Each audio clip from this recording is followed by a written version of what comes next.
మరోవైపు ఛత్రపతి శివాజీని రక్షించడం కోసం బాజీ ప్రభు 300 మంది సైన్యంతో కలిసి ఆదిల్ షా సైన్యంతో వీరోచితంగా యుద్ధం చేస్తుండగా పగలు రాత్రి ఏకధాటిగా ప్రయాణం చేసిన శివాజీ సేన ఎట్టకేలకు విశాల్గఢ్ కోట అతి సమీపానికి చేరుకుంది. దూరంగా కోట కనిపిస్తుండగా శివాజీ మదిలో వీలైనంత త్వరగా కోటను స్వాధీనం చేసుకుని 3 సార్లు ఫిరంగులను పేల్చాలి. దాని ద్వారా క్షేమంగా కోటకు చేరుకున్నట్లు బాజీ ప్రభుకు తెలుస్తుంది అనే ఆలోచన మెదులుతుంది. అయితే విశాల్గఢ్ కోటను సర్దార్ సూర్వే, జస్వంతరావు అనే 2 జాగీర్లు రక్షిస్తుంటారు. అప్పుడు విశాల్గఢ్ కోటను స్వాధీనం చేసుకోవాలంటే సర్దార్ సూర్వే, జస్వంతరావులను శివాజీ ఓడించాల్సింటుంది. దీనికోసం తానాజీతో ఛత్రపతి యుద్ధ సన్నాహాల గురించి చర్చించి తాము ఎప్పుడు అవలంబించే గెరిల్లా దాడి ద్వారానే సూర్వే, జస్వంత్ సైన్యాన్ని మట్టుబెట్టాలని నిర్ణయించుకున్నారు. ఇందుకోసం యుద్ధ వ్యూహం రచించి 2 చెరువైపు వెళ్తుండగా గంభీరమైన స్వరంతో తానాజీని శివాజీ పిలిచాడు. తానాజీ, జాగ్రత్త! మనం వీలైనంత త్వరగా కోట పైభాగానికి చేరుకోవాలి. వెంటనే అక్కడున్న ఫిరంగులను 3 సార్లు పేల్చి మనం విశాల్గఢ్ కోటకు చేరుకున్నామని బాజీ ప్రభుకు తెలియపరచాలి అంటూ ఆజ్ఞాపించాడు. అలాగే ప్రభు అంటూ మరోవైపుకు వెళ్లిపోయాడు తానాజీ. నిజానికి ఛత్రపతి శివాజీని గెరిల్లా యుద్ధంలో ఆపేవారే లేరు. ఒక్కసారి యుద్ధం ప్రారంభించాడంటే ప్రత్యర్థులు చిత్తైపోవాల్సిందే. ఈ క్రమంలోనే ఆదిల్ షా సైన్యం శివాజీని పర్వతపు చిట్టెలుక అని పిలుస్తారు. ఎలుక చిన్నదైన తనదైన రీతిలో వ్యూహాలు పన్ని పర్వతంలాంటి ఆకారాన్ని కూడా కూలుస్తుంది. అందుకే శివాజీ గెరిల్లా యుద్ధం ప్రారంభించబోతున్నాడంటేనే ముస్లిం సైన్యం సగం చచ్చిపోతారు. మానసికంగా తమ ఓటమిని అంగీకరిస్తారు. అలాంటి యుద్ధ రీతులతోనే ఛత్రపతి ఎన్నోసార్లు ప్రత్యర్థులను 3 చెరువుల నీళ్లు తాగించి 3వ కంటికి తెలియకుండా చిటికిలో మాయమయ్యేవాడు. మరోవైపు ఆదిల్ షా సైన్యంతో బాజీ ప్రభు వీరోచితంగా పోరాడుతున్నాడు. కేవలం 300 మంది సైన్యంతో ముష్కర మూకను ముప్పు తిప్పులు పెడుతున్నాడు. బాజీ ప్రభు ధాటికి ముస్లిం సైనికులు బెంబేలెత్తిపోతున్నారు. ముఖ్యంగా జై భవానీ అంటూ మావలి సైనికులు బాజీకి మాటిచ్చిన రీతిలో ఒక్కొక్కరు 100లాది మంది అడ్డొచ్చిన ప్రత్యర్థులను తొక్కుకుంటూ పోవాలన్న రీతిలో చంపుకుంటూ పోతున్నారు. అప్పటికే దాదాపు 3000 మంది ఆదిల్ షా సైనికులు నేలకొరిగారు. రక్తం ఏరులై పారుతుంది. తెగిపడిన శరీరాలతో దృశ్యం భీకరంగా ఉంది. యుద్ధంలో ఉగ్ర రూపంతో 2 వైపులా కత్తిని తిప్పుతూ బాజీ ప్రభు సిద్దికీ మసూద్ కు అపరకాల రుద్రుడిలా కనిపిస్తున్నాడు. వీలైనంత త్వరగా బాజీని అడ్డుకోకపోతే తమకు కుక్క చావు తప్పదని గ్రహించిన సిద్దికీ మసూద్ వెంటనే ఒక ఉపాయం ఆలోచించాడు. అన్ని వ్యూహాలు అయిపోయాయి. దిక్కుతోచని స్థితిలో ప్రయోగించే వ్యూహాన్ని అమలు చేయాలని నిర్ణయించుకున్నాడు. వెంటనే తన సైనికుడి వైపు చూస్తూ తుపాకీ అందుకోమని సిద్దికీ మసూద్ సైగ చేశాడు. ముస్లిం సైనికుడు సిద్దికీ మసూద్ కు తుపాకీ అందించాడు. వీరోచితంగా పోరాడుతున్న బాజీ ప్రభు వైపు తుపాకీ గురిపెట్టి, యా అల్లాహ్, ఈ తుపాకీ తూట బాజీ గుండెలను చీల్చాలి, లేదా వాడి తల ముక్కలవ్వాలి అంటూ పేర్చాడు. తూట నేరుగా వెళ్లి ఛాతీని తాకడంతో ఒక్కసారిగా బాజీ ప్రభు వెనక్కి పడిపోయాడు. వెంటనే పక్కనే యుద్ధం చేస్తున్న బాజీ సోదరుడు పూలాజీ కొంతమంది సైనికులతో బాజీ ప్రభుని కాస్త దూరానికి తీసుకువెళ్లి సపర్యలు చేయసాగాడు. ఎంతో ఆందోళనతో తన గాయం వైపు చూస్తున్న పూలాజీతో, ఛత్రపతి శివాజీ విశాల్గఢ్ చేరుకున్నాడా అని ఆతురతతో అడిగాడు బాజీ ప్రభు. అయితే వంటి నిండా గాయాలతో ఇబ్బంది పడుతున్న బాజీ ప్రభును చూసి ఏం చెప్పాలో తోచక పూలాజీ మౌనం వహించాడు. పూలాజీ, చెప్పు, నాకు కాసేపటి క్రితం ఫిరంగి పేల్చిన శబ్దం వినిపించింది. శివాజీ విశాల్గఢ్ కు చేరుకున్నాడా అని మరోసారి రెట్టించి అడిగాడు. అప్పుడు మెల్లిగా గొంతు సవరించుకున్న పూలాజీ, లేదు, మీరు విన్న ఆ శబ్దం తుపాకీది. సిద్దికీ మసూద్ మిమ్మల్ని తుపాకీతో కాల్చాడు అంటూ బాధగా అన్నాడు. దాంతో ఉగ్ర రూపంలోకి మారిపోయిన బాజీ లేచి నిలబడేందుకు ప్రయత్నం చేసి మళ్లీ కూలబడిపోయాడు. ఒళ్లంతా గాయాలు వేధిస్తున్నా శత్రువుల అంతు చూడాలని, నాకేం కాదు, ఇంకో 100 మంది ముస్లిం సైన్యాన్ని మట్టుపెడితే కాని నా కత్తి శాంతించదు అంటూ దిక్కులదిరేలా భీకరంగా గర్జిస్తూ మరోసారి యుద్ధరంగంలోకి దూకాడు. మరోవైపు విశాల్గఢ్ కోట ప్రాంగణం ప్రశాంతంగా ఉంది. సర్దార్ సూర్వే సైన్యం కోట చుట్టూ పహారా కాస్తోంది. కోట గోడపై సైనికులు అటూ ఇటూ తిరుగుతూ కాపలా కాస్తున్నారు.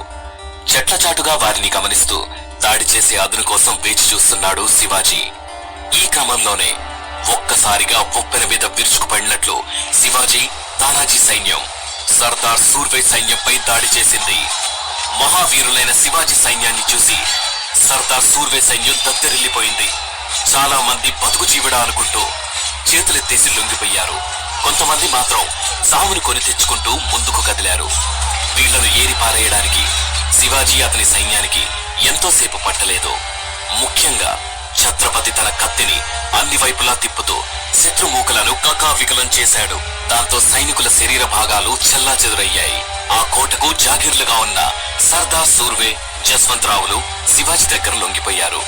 ఇదే ఊపులో కోట గోడ పైభాగానికి వెళ్లిన శివాజీ ఫిరంగుల కోసం వెతికాడు. ఆ పక్కనే అవి కనిపించడంతో వెంటనే 3 సార్లు విజయ గర్వంతో ఆకాశంలోకి పేల్చాడు. ఆ శబ్దాలను విన్న మావళి సైనికులు ఆనందంతో గంతులు వేశారు. తాము విజయం సాధించామని ఒకరినొకరు అభినందనలు తెలుపుకున్నారు.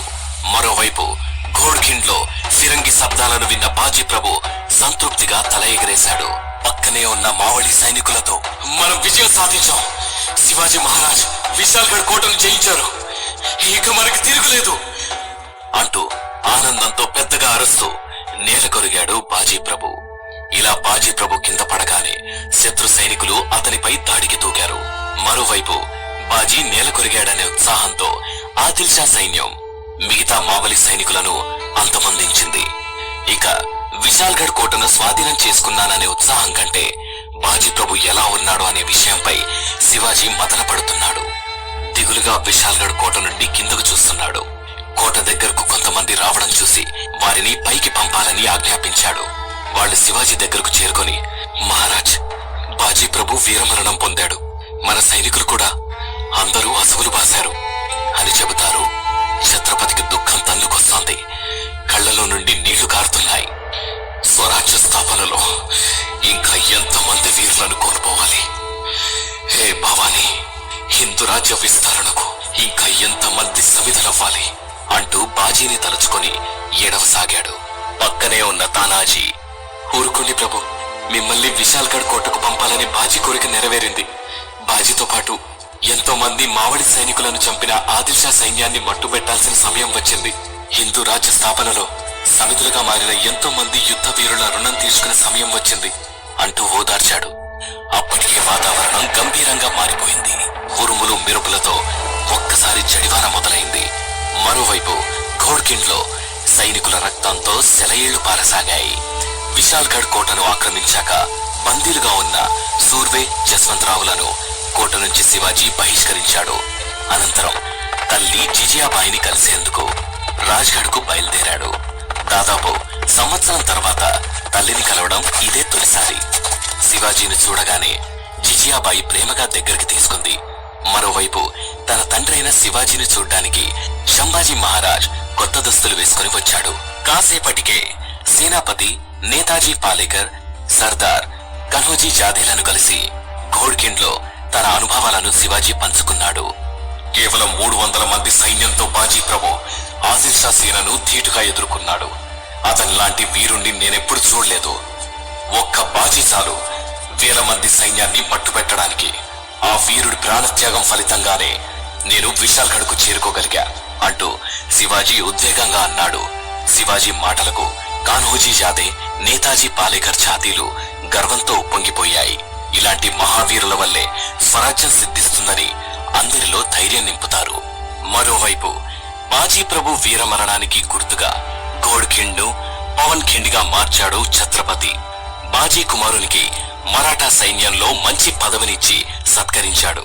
సాయంత్రానికి తల్లి జిజియా రాజమందిరానికి చేరుకున్న శివాజీ ఆమెతో భవిష్యత్తు ప్రణాళికల గురించి చర్చించసాగాడు. శివాజీ, ఎంతకాలమైంది నిన్ను చూసి. స్వరాజ్య విస్తరణలో ఏడాది కాలంగా నాకు కనబడలేదు. ఇన్నాళ్లకు మమ్మల్ని చూడ్డానికి వచ్చావా అంటూ జిజియాబాయి ఆప్యాయంగా అడిగింది. కాని శివాజీ విచారంగా ఉండడం చూసి, శివాజీ ఏమైంది అని అడిగింది. హిందూ రాజ్య విస్తరణకు ఇన్నాళ్లుగా ఆదిల్ షా నుంచే ముప్పుందని అనుకున్నాను.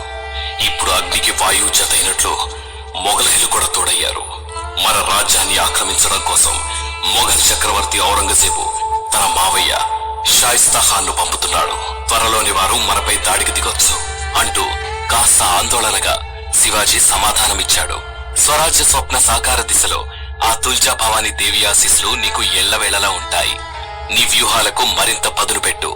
అఖండ భారత రాజ్యం నుంచి విదేశీయులను తరిమికొట్టు. ఉక్కులాంటి అనుచరులాండ నీకుంది. విజయం నీదే అని జిజియాబాయి శివాజీకి ధైర్యం ఇచ్చింది.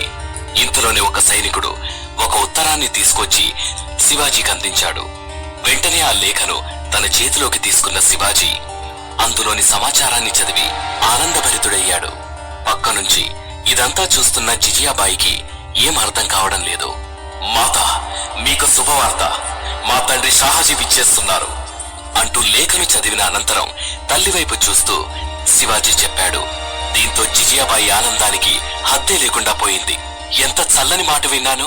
ఇన్నాళ్లకు మహారాజా షాహాజీని చూడబోతున్నా అంటూ సంతోషంతో సమాచారాన్ని తెచ్చిన సైనికుడికి తన మెడలోని హారాన్ని సైనికుడికి అందించింది. షాహాజీ ఎక్కడున్నారు, ఎప్పుడు వస్తున్నారు అంటూ శివాజీపై జిజియా ప్రశ్నల వర్షం కురిపించింది. పండర్పూర్ లోని ఖండోలా దేవిని దర్శనం చేసుకున్న అనంతరం కొన్ని ఘడియల్లోనే ఇక్కడికి రాబోతున్నారు అంటూ శివాజీ ఆనందంగా చెప్పాడు.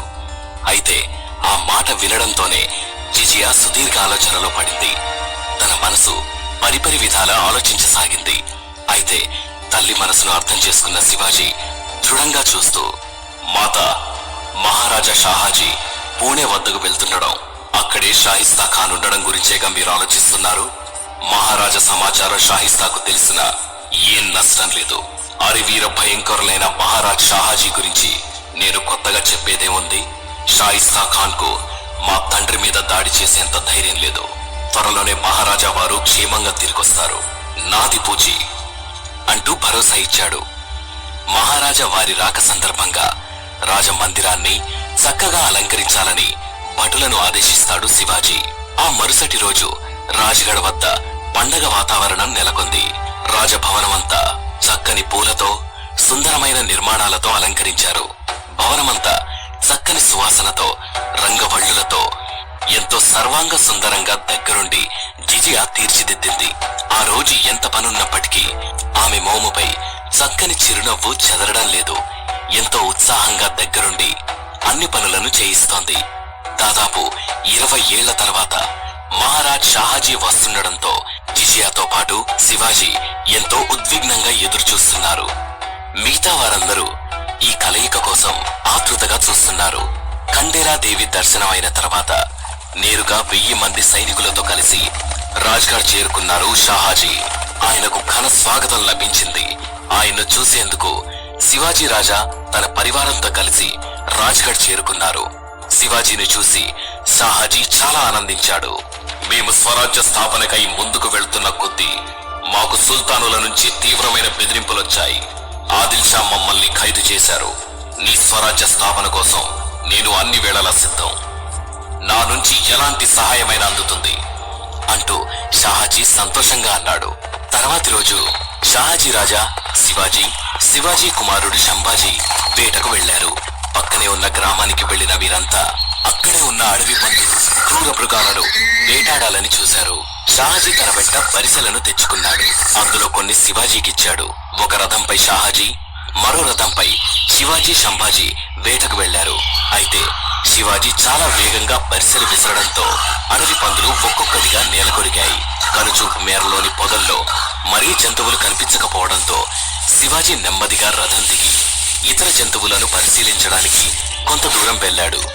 శంభాజీ కూడా రథం దిగి అక్కడే నిలబడ్డాడు. ఇంతలో నాన్నా అనే పిలుపుతో శివాజీ ఒక్కసారిగా అదిరిపడి వెనక్కి తిరిగి చూశాడు. శంభాజీకి కేవలం 2 అడుగుల దూరంలో క్రూరమైన పెద్ద అడవి పంది ఉగ్ర రూపంతో చూస్తోంది. ఏ క్షణమైనా యువరాజుపై దాడి చేసేందుకు సిద్ధమైంది.